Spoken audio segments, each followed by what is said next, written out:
বিসমিল্লাহির রহমানির রহিম। আমরা এখন বাংলাদেশের ইতিহাস চ্যাপ্টারটা শুরু করব। চলো শুরু করি। প্রথমে আমরা এমসিকিউতে চলে যাই। প্রথমে এমসিকিউতে দেখো কি বলছে। 1 নম্বরে 1971 সালে একটা স্বাধীন রাষ্ট্র হিসেবে কোন দেশের জন্ম হয়? 1971 সালে একটা স্বাধীন রাষ্ট্র হিসেবে কোন দেশের জন্ম হয়? বাংলাদেশের জন্ম হয়। স্বাধীনতা লাভের পূর্বে বর্তমান বাংলাদেশের নাম কি ছিল? পূর্ব পাকিস্তান ছিল। কখন থেকে বাংলাদেশে মানব বসতি ছিল? প্রাচীনকাল থেকে বাংলাদেশে মানব বসতি ছিল। মহাস্থানগড় কোথায় অবস্থিত? বগুড়াতে অবস্থিত। ওয়ারী বটেশ্বর কোথায় অবস্থিত? নরসিংদীতে অবস্থিত। মহাস্থানগড়ে অবস্থিত প্রাচীন নগরটির নাম কি ছিল? পুণ্যনগর। পুণ্যনগর কখন গড়ে উঠেছিল? খ্রিস্টপূর্ব 4র্থ শতকে।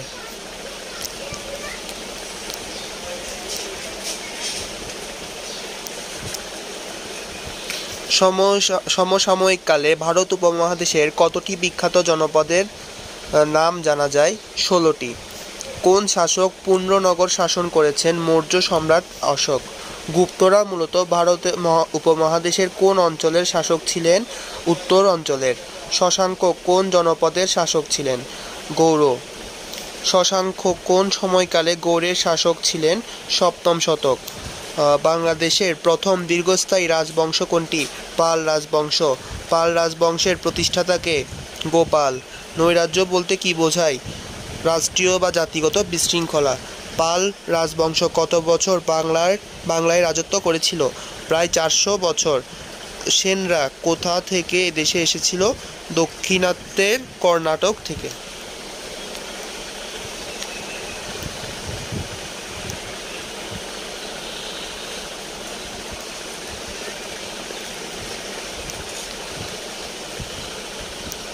তারপর দেখো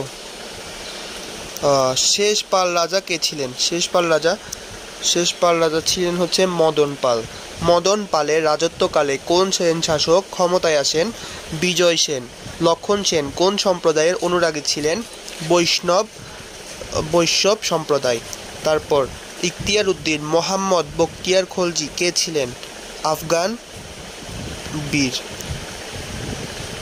লক্ষণ সেন কোন অঞ্চলের শাসক ছিলেন? বিহারের শাসক ছিলেন।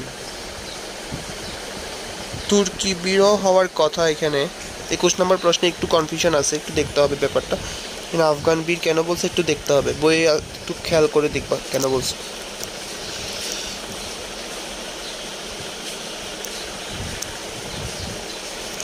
ইখতিয়ার উদ্দিন মোহাম্মদ বখতিয়ার খলজি কাকে পরাজিত করে নদিয়া দখল করেন? লক্ষণ সেন। বাংলাদেশে মুসলিম শাসনের সূত্রপাত হয় কার দ্বারা? ইখতিয়ার উদ্দিন মোহাম্মদ বখতিয়ার খলজি। কাকে গৌড়ের প্রথম স্বাধীন শাসক বলা হয়? শশাঙ্ককে। গুপ্তরা মূলত ভারত উপমহাদেশের কোন অঞ্চলের শাসক ছিলেন? উত্তর অঞ্চলের। হিউয়েন সাং কোন দেশের পরিব্রাজক ছিলেন? চীনের। মহাস্থানগড়ের পূর্ণ নাম কি? পুণ্যনগর। ভারত উপমহাদেশের দ্বিতীয় নগর সভ্যতার নিদর্শন আবিষ্কৃত হয়েছে বগুড়ার মহাস্থানগড়ে। তারপর হচ্ছে নরসিংদীর ওয়ারী বটেশ্বরে। পাল রাজবংশের বিখ্যাত শাসক ছিলেন কে কে? ধর্মপাল, দেবপাল। সেনদের মধ্যে শৈব সম্প্রদায়ের লোক ছিলেন কারা? বিজয় সেন, বল্লাল সেন। লক্ষণ সেনের পুত্র ছিলেন কেশব সেন ও বিশ্বরূপ সেন।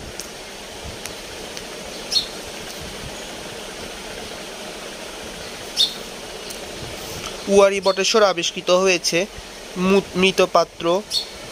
বটেশ্বরে আবিষ্কৃত হয়েছে মৃৎপাত্র, পাথরের পুঁতি, কাচের পুঁতি। 1, 2, 3। ওয়ারী বটেশ্বর হল নরসিংদী জেলার পাশাপাশি অবস্থিত 2টি গ্রাম। প্রত্নতাত্ত্বিক স্থান, সবচেয়ে প্রাচীন প্রত্নতাত্ত্বিক নিদর্শন। মাহি মাসাদ পাহাড়পুরের বৌদ্ধ বিহারে বেড়াতে যায়। সেখানে সে পোড়ামাটির ফলকে হিন্দু দেবদেবীর মূর্তি দেখতে পায়, যা ওই যুগের অন্যতম একটা বৈশিষ্ট্য নির্দেশ করে। উদ্দীপকে উল্লেখিত স্থানে কোন যুগের নিদর্শন রয়েছে?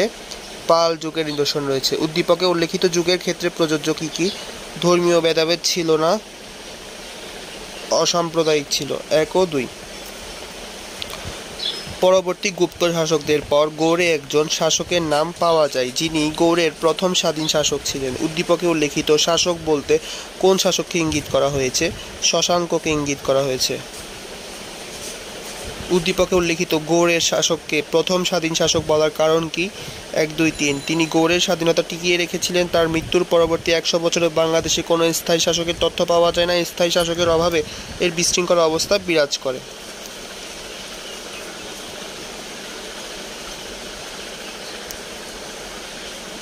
পাল সম্রাটগণ কোন ধর্মের অনুসারী ছিলেন? বৌদ্ধ। পাল সম্রাটগণ কোন ধর্মের অনুসারী ছিলেন? বৌদ্ধ। বাংলাদেশে তৈরি ক কাপড় পৃথিবীর বিখ্যাত। ক কাপড়টা কি ছিল? ক কাপড়টা ছিল ক কাপড় পৃথিবীর বিখ্যাত ছিল। ক কাপড়টি প্রাচীন বাংলার কোন শিল্পের সাথে সাদৃশ্যপূর্ণ? কুটির শিল্প। প্রাচীন বাংলাদেশে কোন পথে ব্যবসা বাণিজ্য বেশি হতো? নদী পথে। প্রাচীন যুগে বাংলাদেশের খ্যাতি ছিল কি? খ্যাতি ছিল তুলা চাষের জন্য, সরিষা চাষের জন্য এবং পান চাষের জন্য। 1, 2, 3। প্রাচীন যুগ থেকে বাংলাদেশের তাঁতিরা পারদর্শী ছিল কিসে? মিহি সুতি কাপড় বুনতে এবং রেশমি কাপড় বুনতে।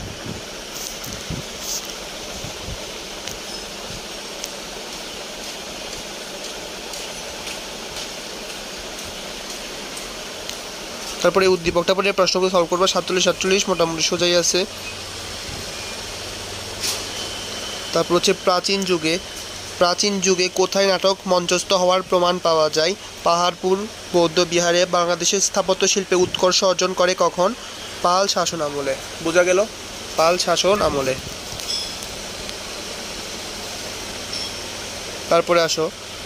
তারপর হচ্ছে সোমপুর মহাবিহার নির্মাণ করেন কে? ধর্মপাল। সোমপুর মহাবিহার কোথায় অবস্থিত? নওগাঁ জেলায়। সোমপুর মহাবিহারের অপর নাম কি? পাহাড়পুর বৌদ্ধবিহার। শালবন বিহার কোথায় অবস্থিত? ময়নামতি। সেন যুগের শ্রেষ্ঠ শিল্পী কে ছিলেন? শূলপাণি কোন যুগের শ্রেষ্ঠ শিল্পী ছিলেন? সেন। প্রাচীন যুগের সমৃদ্ধ নদীবন্দর হলো ওয়ারী বটেশ্বর, পুন্ড্রনগর, মহাস্থানগড়। 1, 2, 3। পাল যুগের প্রসিদ্ধ কাব্যগ্রন্থের নাম কি? পাল যুগের প্রসিদ্ধ কাব্যগ্রন্থের নাম হচ্ছে পালচরিত। রামচরিত রচনা করেন কে? রামচরিত রচনা করেন কবি সুন্দাকর নন্দী। বাংলা ভাষার প্রাচীন নিদর্শন কোনটি? বাংলা ভাষার প্রাচীন নিদর্শন হচ্ছে চর্যাপদ।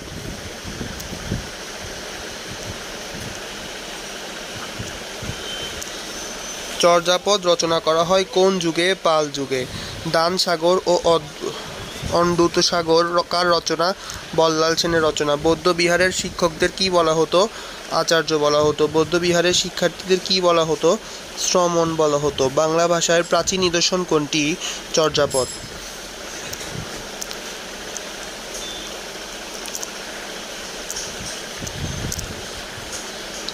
বৌদ্ধ বিহারের শিক্ষকদের বলা হয় হচ্ছে আচার্য ও ভিক্ষু। বাংলাদেশের মধ্যযুগের সূচনা হয় কত খ্রিস্টাব্দে? 1204 খ্রিস্টাব্দে। বখতিয়ার খলজি কখন লক্ষণ সেনকে পরাজিত করে বাংলায় মুসলিম শাসনের সূত্রপাত করেন? 1204 খ্রিস্টাব্দে। দিল্লির সুলতানি শাসনের অবসান হয় কখন? 1526 খ্রিস্টাব্দে। দিল্লির সুলতানি শাসনের অবসান হলে আরেকটি মুসলমান শক্তির আবির্ভাব ঘটে। এরা কি নামে পরিচিত? মোগল নামে পরিচিত। আফগানদের বিখ্যাত নেতা কে ছিলেন? শের খান সুর। বাংলাদেশের বড় বড় জমিদারদের কি বলা হতো? 12 ভূঁইয়া বলা হতো। বাংলাদেশ কখন মোগলদের অধীনে আসে? 1610 খ্রিস্টাব্দে। কোন সম্রাট বাংলাদেশে মোগল শাসন শুরু করেন? সম্রাট জাহাঙ্গীর। বাংলাদেশে কত খ্রিস্টাব্দ পর্যন্ত মোগল শাসন চলে? 1757 খ্রিস্টাব্দ পর্যন্ত।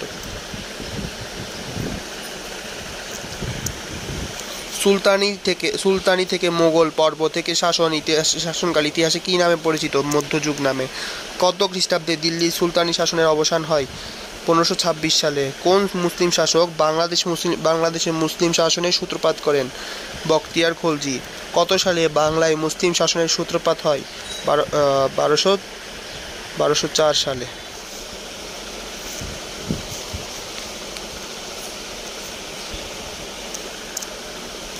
ইখতিয়ার উদ্দিন মোহাম্মদ বখতিয়ার খলজি কোন দেশের বীর ছিলেন? তিনি হচ্ছেন তুরস্কের বীর। ঠিক আছে।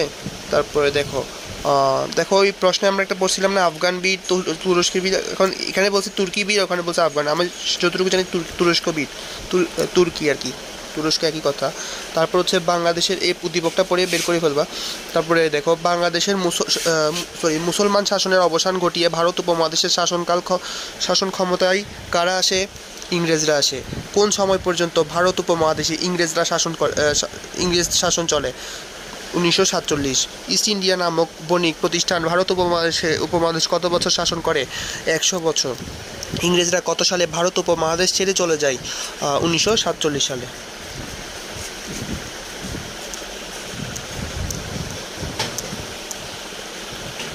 তারপর বাংলাদেশে মুক্তিযুদ্ধ করেছিল কারা? বাংলাদেশে মুক্তিযুদ্ধ হয়েছিল মার্চ থেকে ডিসেম্বর। তারপরে দেখো, বাঙালি জাতি কত সালে মহান মুক্তিযুদ্ধে ঝাঁপিয়ে পড়েছিল? 1971 সালে। তারপরে 1947 থেকে 1971 সালের সময়কে বাংলাদেশকে কি নামে পরিচিত ছিল? পূর্ব পাকিস্তান নামে। 1971 সালের মহান মুক্তিযুদ্ধের মাধ্যমে ইতিহাসে আমরা পরিচিত হয়েছি কিভাবে? বীর বাঙালি হিসেবে, বিজয়ী জাতি হিসেবে, স্বাধীন জাতি হিসেবে। 1 2 3।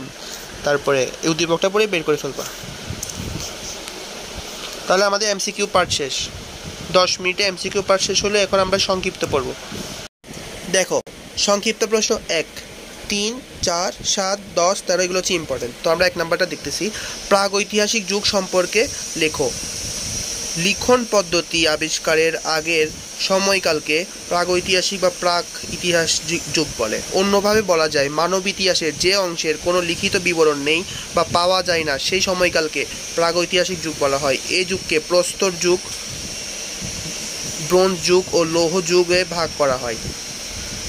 তারপরে 1-3 নাম্বারটা বলছিল, বাংলাদেশের বিস্তারিত ইতিহাস জানা যায় কিভাবে? বাংলাদেশের বিস্তারিত ইতিহাস জানা যায় গুপ্ত যুগ থেকে। কোন যুগ? গুপ্ত যুগ থেকে। তারা ভারত উপমহাদেশের উত্তর অঞ্চলের শাসক ছিলেন। বাংলাদেশের উত্তরাংশে পুনর্বর্ধন ভুক্তি নামে একটি প্রদেশ গুপ্তদের শাসনাভুক্ত ছিল। তবে শাসনাধীন বিভিন্ন জনপদ থেকে আমাদের দেশের বিস্তারিত ইতিহাস জানা যায়। মাৎসন্যায় বলতে কি বুঝো?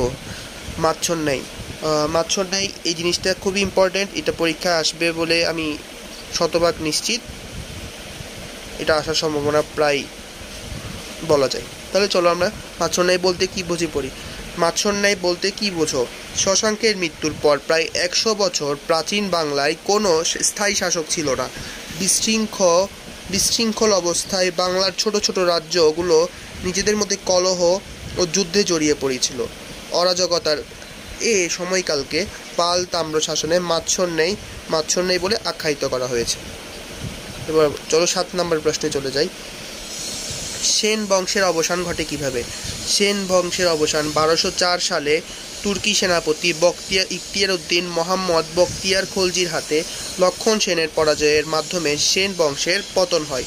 তবে লক্ষণ সেনের পর তার 2 ছেলে বিশ্বরূপ সেন এবং কেশব সেন বিক্রমপুর থেকে কিছুদিন এই এলাকা শাসন করেছিল। তারপর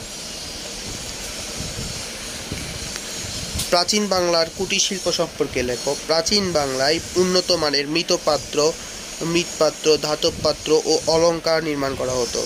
প্রাচীন বাংলার পোড়ামাটি, ধাতু ও পাথরের ভাস্কর্য এবং মূর্তি ছিল প্রশংসনীয়। ছাপাঙ্কিত রৌপ্য মুদ্রা, স্বল্প মূল্যবান পাথর ও কাচের পুঁতিও তৈরি হতো তখন। প্রাচীন যুগে বাংলার ব্যবসা বাণিজ্য হতো কোন পথে? প্রাচীন যুগে বাংলায় নদীর তীরগুলোতে গড়ে উঠেছিল হাট, বাজার ও গঞ্জ। ব্যবসায় বাণিজ্যে নদীপথেই হতো বেশি। উয়ারি, বটেশ্বর ও পুণ্যনগর তথা মহাস্থানগড় ছিল সমৃদ্ধ নদীর বন্দর। 13 নম্বর প্রশ্নে চলে যাই। প্রাচীন যুগে বাংলার মানুষের বিনোদনের মাধ্যম কি ছিল? প্রাচীন যুগে বাংলার মানুষের বিনোদনের অংশ হিসেবে নাচ, গান, নাটক, মল্লযুদ্ধ ও কুস্তি খেলার প্রচলন ছিল। পাহাড়পুর বৌদ্ধ বিহারে নাটক মনস্থ হওয়ার প্রমাণ পাওয়া যায়। পোড়ামাটির ফলকে কাসর, করতাল, ঢাক, বীণা, বাঁশি, মৃদঙ্গ, ভাণ্ড প্রভৃতি বাদ্যযন্ত্র দেখা যায়। তারপরে আমরা বাকিগুলো পড়ি। 17 নম্বর প্রশ্নটা দেখো। বাংলা ভাষার প্রাচীনতম নিদর্শন কোনটি? চর্যাপদ বাংলার প্রাচীন নিদর্শন হিসেবে স্বীকৃত। চর্যাপদ মূলত কতগুলো পদ বা কবিতা বা গানের সংকলন। 1907 সালে মহোপাধ্যায় হরপ্রসাদ শাস্ত্রী নেপালের রাজদরবারে রয়্যাল লাইব্রেরি থেকে চর্যাপদ আবিষ্কার করেন। তাহলে 17 নম্বর প্রশ্নটাও খুবই ইম্পর্টেন্ট, এটা আসবে। 18 নম্বর প্রশ্নটা দেখো।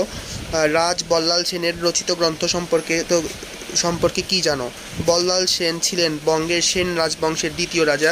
1160 থেকে 1179 সাল পর্যন্ত তিনি সেন বংশে রাজত্ব করেন। সেন রাজাদের মধ্যে রাজা বল্লাল সেন দানসাগর ও অদ্ভুত সাগর গ্রন্থ রচনা করেন।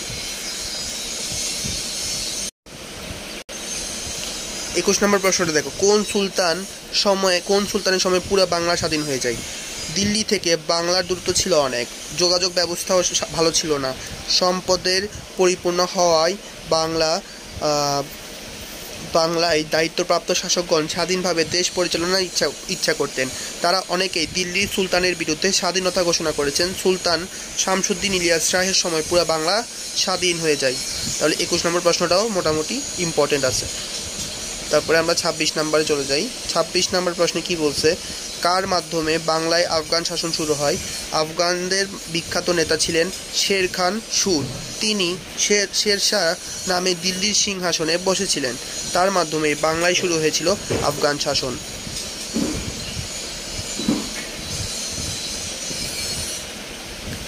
পলাশির যুদ্ধ কবে সংঘটিত হয়? বাংলার শেষ স্বাধীন নবাব সিরাজউদ্দৌলার সাথে ব্রিটিশ ইস্ট ইন্ডিয়া কোম্পানির পলাশি নামক স্থানে যে যুদ্ধ সংঘটিত হয়েছিল তাই পলাশির যুদ্ধ নামে পরিচিত। 1757 সাল থেকে 23 জুন এই যুদ্ধ সংঘটিত হয়। কিভাবে স্বাধীন বাংলাদেশের রাষ্ট্রের জন্ম হয়? 31 নম্বর প্রশ্ন, দীর্ঘ 9 মাস রক্তক্ষয়ী যুদ্ধের মাধ্যমে 1971 সালের 16ই ডিসেম্বর স্বাধীন বাংলাদেশ রাষ্ট্রের জন্ম হয়। 1971 সালের 25শে মার্চ পাকিস্তানি সেনাবাহিনী গণহত্যা শুরু করলে 26শে মার্চ জিয়াউর রহমান চট্টগ্রাম কালুরঘাট বেতার কেন্দ্র থেকে বাংলাদেশের স্বাধীনতা ঘোষণা করেন। দীর্ঘ 9 মাস রক্তক্ষয়ী যুদ্ধের পর 16ই ডিসেম্বর জন্ম নেয় নতুন দেশ বাংলাদেশ। 31 নম্বর প্রশ্নটাও খুবই ইম্পর্টেন্ট।